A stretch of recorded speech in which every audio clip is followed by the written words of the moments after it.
Welcome back. We're starting a module on verification. The motivation behind verification is to determine whether the network is doing the right thing. In this module, we'll explore various techniques for verification, such as the verification of the configuration, which was possible before software-defined networking. We'll then look at control plane verification and data plane verification. Let's start by looking at configuration verification. One of the motivations behind verification is that figuring out the answers to even very simple questions turns out to be very difficult. Answering questions such as, what are all the packets from A that can reach B? What will happen if I remove an entry from a firewall? Is a group of hosts sufficiently isolated from another group of hosts? Are there loops? And what is the cause for poor network performance? All of these questions are relatively simple, but are surprisingly difficult to answer in today's networks. In conventional networks, the configuration of the network defines the behavior. Network configuration provides flexibility for realizing operational goals. It controls various aspects of behavior, such as how traffic enters and leaves the network, which neighboring networks can send traffic, and how routers within a network learn routes. Configuration offers a considerable amount of flexibility, but that flexibility also leads to complexity that makes the network hard to configure and debug. Now, the most important goal for any network should be correctness, and unfortunately, mistakes happen. Mistakes occur because configuration is inherently difficult, and network operators can make mistakes.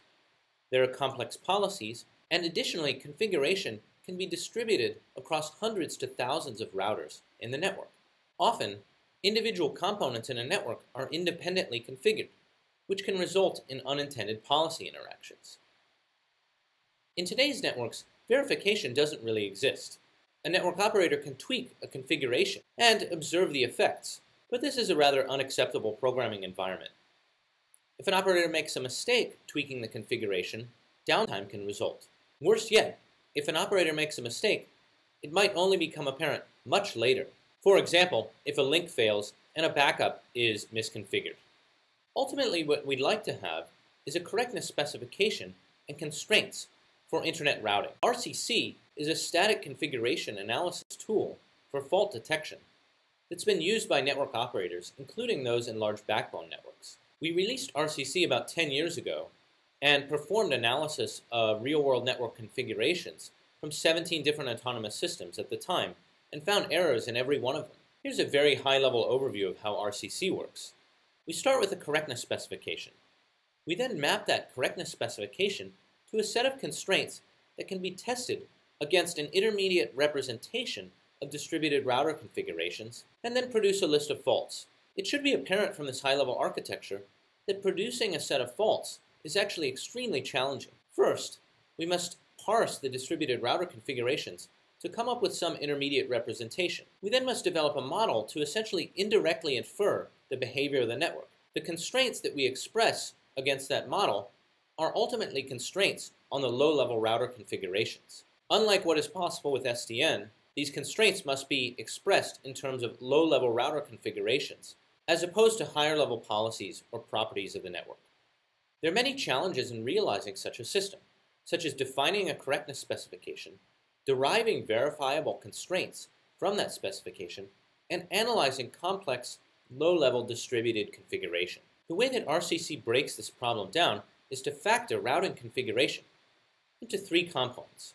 One is ranking, or route selection. A second is dissemination, or internal route advertisement. And a third is filtering, which controls how an AS advertises these routes to neighbors. Factoring routing configuration into these three subproblems makes it easier to express constraints on each aspect of routing. For each aspect of routing configuration, we can then ask questions about correctness. We start with a high-level specification of what it means for a routing protocol to be correct. One aspect of correctness is called path visibility, which says that if every router learns a route for every usable path, then path visibility is satisfied.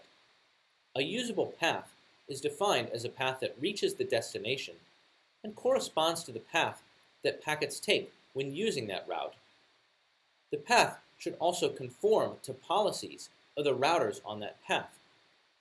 In other words, if a packet takes a path to a destination, it should not traverse a router that has a policy that drops that packet. Possible faults with path visibility in the dissemination part of configuration include partitions in the BGP session-level graph that disseminates routes inside an AS. Possible path visibility faults for filtering include filtering routes for prefixes that correspond to usable paths. An example where path visibility can be violated in today's interdomain routing system is in internal BGP. The default way of disseminating routes via IBGP is to use what's called a full mesh of IBGP sessions, where every router inside an AS is connected to every other router. Unfortunately, that approach doesn't scale, so many large networks use a technique called route reflection. Route reflection improves scaling, but there are potential problems with route dissemination if the route reflector hierarchy is not configured correctly.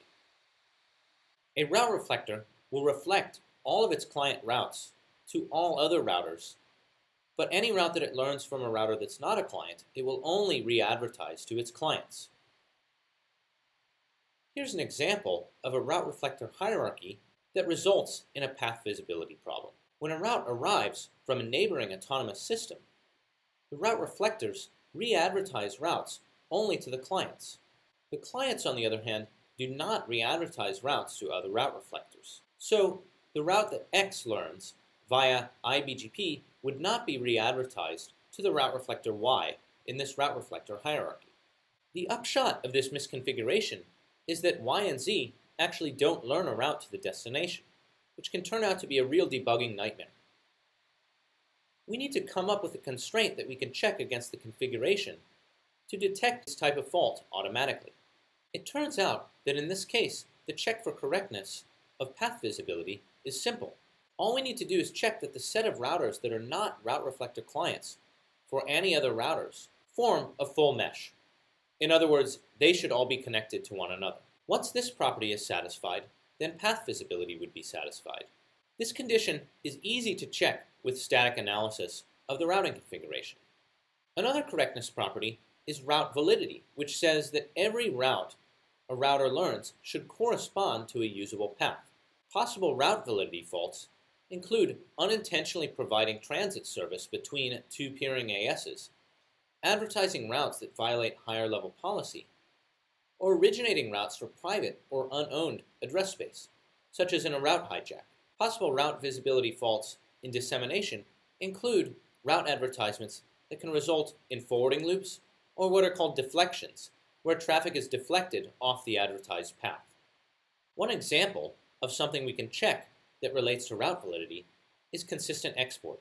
The rules of settlement-free peering dictate that two peers should advertise routes at all of the peering points, and the advertised routes should have equal AS path length. In other words, the routes that one peer advertises to another should be equally good. This constraint enables what's called hot potato routing. In other words, the AS should be able to choose the exit over which it sends traffic to its peer. It is relatively straightforward to check for consistent export through static analysis of router configuration. In general, however, verifying the correctness of a network by analyzing routing configuration is extremely hard. It requires analyzing distributed low-level configuration and checking correctness constraints based on an inferred model of how the network protocols might be behaving. On the other hand, SDN allows us to treat verification as a distributed program, applying concepts from software engineering, testing, and formal verification to check the correctness of a network. In the coming lessons, we'll look at how these techniques can be used to verify both the control plane and the data plane.